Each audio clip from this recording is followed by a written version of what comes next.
আসলে আমি তো ব্যাটিং করতেছিলাম ওই সময় শুনছি তামিম ভাই হার্ট অ্যাটাক করছে, তো জিনিসটা খুবই খারাপ লাগছে।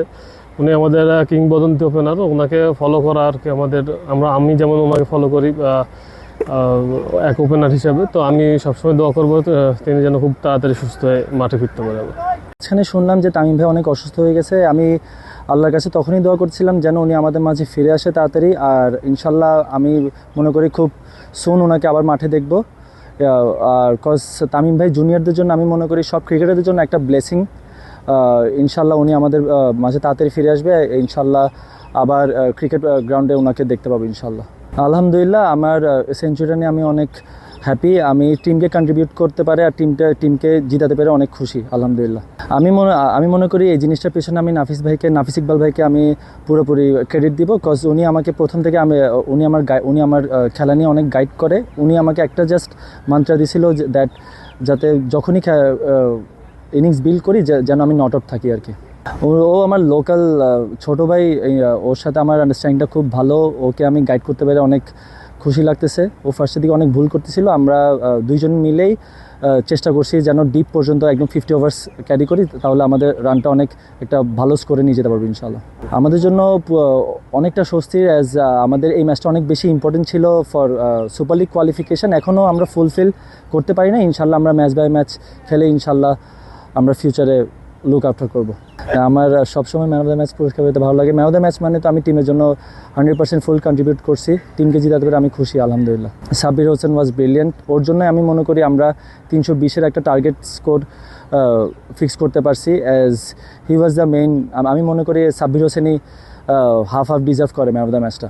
আমাদের বলারদের মধ্যে আমাদের একটাই গোল ছিল যে আমার কাম অ্যান্ড কালেকটিভ থাকবো, লাস্ট পর্যন্ত আমরা থাকতে পেরেছি আলহামদুলিল্লাহ। বলাররা ডেলিভার করতে পারছে। আসলে আমি তো ব্যাটিং করতেছিলাম ওই সময় শুনছি তামিম ভাই হার্ট অ্যাটাক করছে, তো জিনিসটা খুবই খারাপ লাগছে।